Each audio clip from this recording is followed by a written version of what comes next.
देश की नीति और रीति बदलने के लिए वोट किया था। उन 5 वर्षों में देश ने व्यवस्थाओं को जड़ता और भ्रष्टाचार के दलदल से बाहर निकलते हुए देखा है। उन 5 वर्षों में देश ने अंत्योदय की भावना के साथ गरीबों का जीवन आसान बनाने के लिए गवर्नेंस को परिवर्तित होते देखा है। उस कार्यकाल में जहां विश्व में भारत की आन बान शान बढ़ी, वहीं हमारे गरीबों के बैंक खाते खोलकर, उन्हें मुफ्त गैस कनेक्शन देकर, मुफ्त बिजली कनेक्शन देकर, शौचालय बनवाकर, घर बनवाकर गरीब की गरिमा भी बढ़ाई। उस कार्यकाल में जहां सर्जिकल स्ट्राइक हुई, एयर स्ट्राइक हुई, वहीं हमने one rank one pension, one nation one tax, GST, किसानों की एमएसपी की बरसों पुरानी मांगों को भी पूरा करने का काम किया। वह कार्यकाल देश की अनेकों आवश्यकताओं की पूर्ति के लिए समर्पित रहा। वर्ष 2019 में, पिछले वर्ष, आपका आशीर्वाद, देश की जनता का आशीर्वाद, देश के बड़े सपनों के लिए था, आशा आकांक्षाओं की पूर्ति के लिए था। और इस एक साल में लिए गए सारे फैसले इन्हीं बड़े सपनों की उड़ान है। आज जन जन से जुड़ी जन मन की जनशक्ति राष्ट्र शक्ति की चेतना को प्रज्वलित कर रही है। गत एक वर्ष में देश ने सतत नए स्वप्न देखे, नए संकल्प लिए और इन संकल्पों को सिद्ध करने के लिए निरंतर निर्णय लेकर कदम भी बढ़ाए। भारत की इस ऐतिहासिक यात्रा में देश के हर कोने से, हर समाज, हर वर्ग और हर व्यक्ति ने बखूबी अपना दायित्व निभाया है। सबका साथ, सबका विकास, सबका विश्वास, इस मंत्र को लेकर आज देश सामाजिक हो या आर्थिक, वैश्विक हो या आंतरिक, हर दिशा में आगे बढ़ रहा है। प्रिय स्नेहीजन, बीते एक वर्ष में कुछ महत्वपूर्ण निर्णय ज्यादा चर्चा में रहे और इस वजह से इन उपलब्धियों का स्मृति में रहना भी स्वाभाविक है।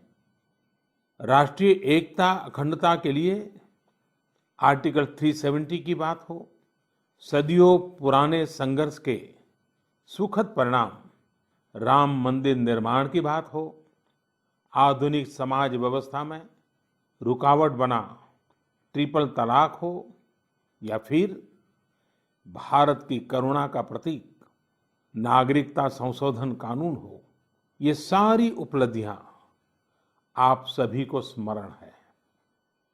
एक के बाद एक हुए इन ऐतिहासिक निर्णयों के बीच अनेक फैसले, अनेक बदलाव ऐसे भी हैं जिन्होंने भारत की विकास यात्रा को नई गति दी है, नए लक्ष्य दिए हैं, लोगों की अपेक्षाओं को पूरा किया है। चीफ ऑफ डिफेंस स्टाफ के पद के गठन ने जहां सेनाओं में समन्वय को बढ़ाया है, वहीं मिशन गगनयान के लिए भी भारत ने अपनी तैयारियां तेज कर दी हैं। इस दौरान गरीबों को, किसानों को, महिलाओं, युवाओं को सशक्त करना हमारी प्राथमिकता रही है। अब पीएम किसान सम्मान निधि के दायरे में देश का प्रत्येक किसान आ चुका है। बीते एक वर्ष में इस योजना के तहत करीब करीब 10 करोड़ किसानों के खातों में 72,000 करोड़ रुपए से अधिक राशि जमा कराई गई है। देश के 15 करोड़ से अधिक ग्रामीण घरों में पीने का शुद्ध पानी पाइप से मिले, इसके लिए जल जीवन मिशन शुरू किया गया है। हमारे 50 करोड़ से अधिक के पशुधन के बेहतर स्वास्थ्य के लिए मुफ्त टीकाकरण का बहुत बड़ा अभियान भी चलाया जा रहा है। देश के इतिहास में यह भी पहली बार हुआ है जब किसान, खेत मजदूर, छोटे दुकानदार, छोटे व्यापारी और असंगठित क्षेत्र के श्रमिक साथियों सभी के लिए 60 वर्ष की आयु के बाद 3,000 रुपये की नियमित मासिक पेंशन की सुविधा सुनिश्चित हुई है। मछुआरों की सहूलियत बढ़ाने के लिए, उनको मिलने वाली सुविधाएं बढ़ाने और ब्लू इकोनॉमी को मजबूत करने के लिए विशेष योजनाओं के साथ साथ अलग से विभाग भी बनाया गया है। इसी तरह व्यापारियों की समस्याओं के समय पर समाधान के लिए व्यापारी कल्याण बोर्ड के निर्माण का निर्णय लिया गया है। स्वयं सहायता समूहों से जुड़ी लगभग 7 करोड़ बहनों को भी अब ज्यादा वित्तीय सहायता दी जा रही है। हाल में ही स्वयं सहायता समूहों के लिए बिना गारंटी के ऋण को 10 लाख से बढ़ाकर 2 गुना यानी 20 लाख कर दिया गया है। आदिवासी बच्चों की शिक्षा को ध्यान में रखते हुए देश में 450 से ज्यादा नए एकलव्य मॉडल रेसिडेंशियल स्कूलों के निर्माण का अभियान शुरू किया गया है। सामान्य जन के हित से जुड़े बेहतर कानून बने, इसके लिए भी बीते वर्ष में तेज गति से कार्य हुआ है।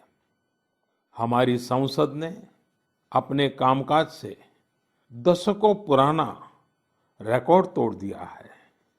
इसी का परिणाम है कि चाहे कंज्यूमर प्रोटेक्शन एक्ट हो, चिट फंड कानून में संशोधन हो, दिव्यांगों, महिलाओं और बच्चों को अधिक सुरक्षा देने वाले कानून हो, ये सब तेजी से बन पाए हैं।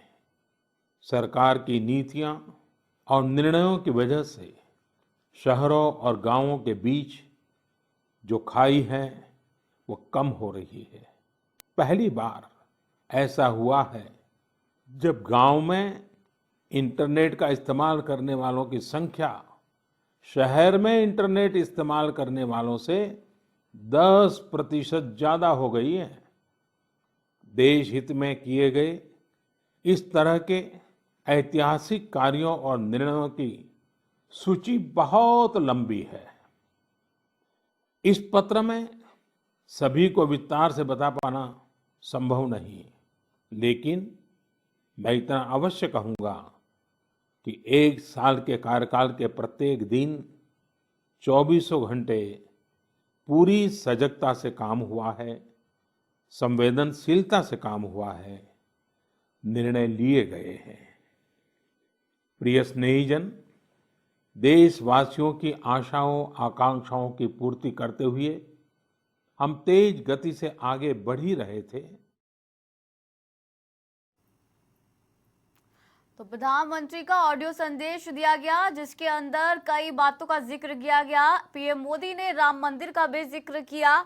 इसके अलावा ये भी कहा कि लोगों की अपेक्षाओं को पूरा किया गया है। 2.0 सरकार के दौरान महिलाओं और युवाओं को सशक्त करना प्राथमिकता है। 10 करोड़ किसानों के खातों में पैसा पहुंचा है।